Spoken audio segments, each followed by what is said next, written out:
오늘은 자식에게 엄청 잘한 부모와 자식을 공주님으로 키운 부모님에 대해서 얘기를 할 건데요. 네, 여러분들은 자식을 어떻게 키우셨나요?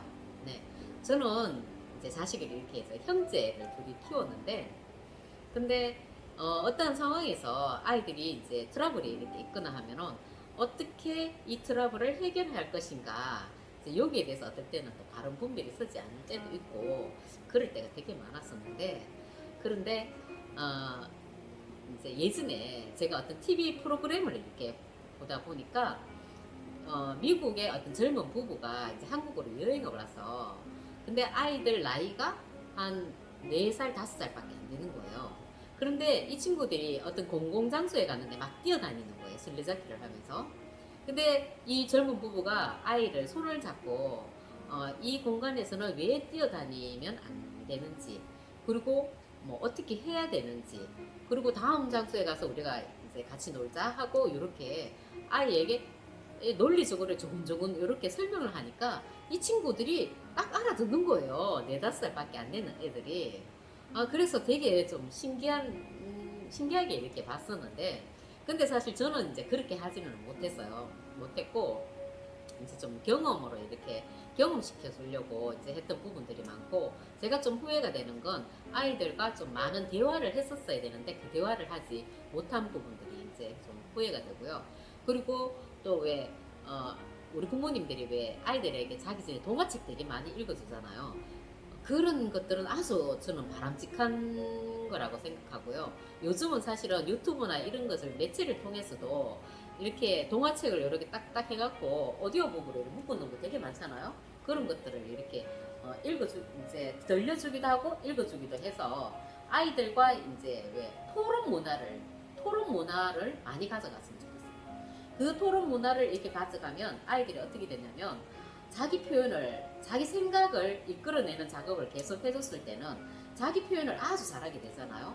그러면 사회생활에 이렇게 나갔을 때 자기 표현을 잘하면 다른 사람하고 소통하기가 쉬워져요. 나의 표현을 잘하면. 그래서 훨씬 사회생활 하는데도 도움이 되고 자기인데 쌓이는 스트레스가 없기 때문에 원만하게 삶을 살아갈 수 있다는 얘기인 거죠. 자, 그럼 우리 이제 본론으로 들어가서, 자, 그러면은 우리가 자식을 엄하게 키웠을 때, 그리고 부족한 것 없이 다 해줬을 때 어떻게 되냐면, 너무 자식을 엄하게만 이렇게 우리가 키우면 어떻게 돼요? 이 자식의 기질을 눌러버리는 결과가 돼서 아이가 위축됨으로 해갖고 사회생활을 이래 나가면 사람들의 눈치를 많이 보게 되겠죠. 그리고 위축된 어떤 이제 삶을 살게 되고, 그 다음에 왜 부족한 것 없이 다 해줘버리면 어떻게 돼요? 그러면 왜냐하면 얘인데 뭐 부족한 것 없이 자기가 노력하지 않았는데도 계속 다 해줘버리면 이 친구는 노력을 안 하게 되겠죠. 그러므로 해갖고 나태하고 교만해지는 그런 성품으로 자랄 수 있다는 거죠. 그래서 우리는 너무 엄하게만 키워서도 안 되고 너무 부족한 거 없이 너무 다 해줘서도 안 되고 적당하게 해주는 게 가장 좋잖아요. 예를 들어서 우리도 그렇잖아요. 비가 너무 많이 와도 안 되고, 그렇다고 얘가 쨍쨍한 날만 계속 지속돼도 우리가 농사가 잘 안 되는 것처럼, 우리가 햇빛도 어느 정도 쪼여주고 그다음 비도 적당히 내려주고 치고 빠지고 치고 빠지고를 충분히 잘 해줬을 때 아주 농사도 잘 되는 거잖아요. 자식 농사도 이제 그와 같다라는 이제 얘기를 해주고 싶은 거죠. 자, 그러면은 예전에 이제 제가 어떠한 이제 사람을 봤냐면, 이 친구는 부모님이 옛날에 너무 잘한 거예요. 부모님이 자신인데 너무 잘한 거예요. 하나부터 열까지 다 해주는 부모님이었으니까. 그런데 오히려 나중에 자신이 성장하고 나니까 이 부모님들이 이 사람인데 이 자식에게 뭐를 원하냐면, 내가 해준 만큼 이 자식에게 해달라는 거예요. 내가 너를 어떻게 키웠는데 내가 해준 만큼 너도 해줘야 되지 않느냐, 이런 식으로 나오니까 이 자식이 나중에 너무 힘들어하는 거예요.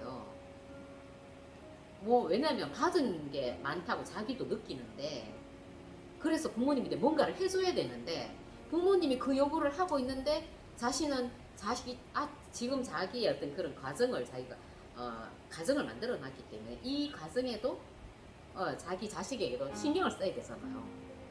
부모님인데 가서 다 해드릴 수는 없는 거잖아요.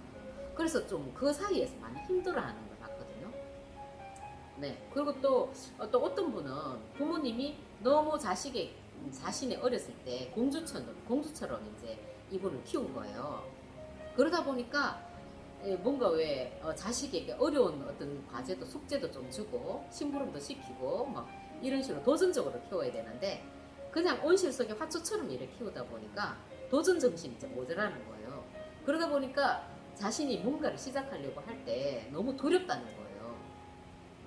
그래서 혼자 이렇게 사는데도 두려워서 선뜻 이 손을 내밀지 못하고 많이 힘들어 하더라고요. 근데 이 두 사람을 내가 이렇게 봤을 때 정말 저는 사실은 되게 부모님이 진짜 파치처럼 이렇게 던져놓고 이렇게 키우는 케이스잖아요. 그러다 보니까 저는 되게 그 부분에 대해서는 부담감이 없는 거예요. 왜냐하면 내가 해줘도 되고 안 해줘도 되는 거예요. 부담이 없으니까. 거기서 이제 자유로워지는 거죠. 그래서 이런 부분에서는 내가 정말 부모님인데 그렇게 키웠지만 부모님인데 감사해야 되지 않나 이제 이런 생각이 들었고요. 근데 요즘 부모님들이 어떻게 보면 자식을 이렇게 자식 다 필요 없다, 뭐 무자식이 상팔자다 이런 얘기를 하시는 분들도 있는데 그런데 저는 생각에 내가 자식을 키우면서 자식이 나에게 주는 행복감이라는 게 있잖아요. 그런 행복감과 그리고 또 그 자식이 나중에 또 가정을 이루고 또 그 자식을 놓잖아요.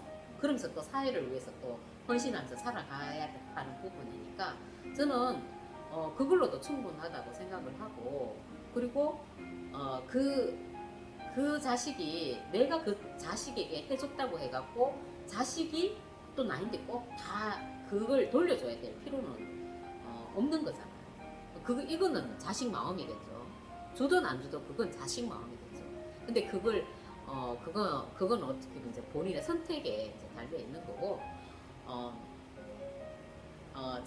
본인이 충분히 사회를 위해서 살아간다면 그것이 아마 효도가 아닌가 이런 생각이 들었습니다.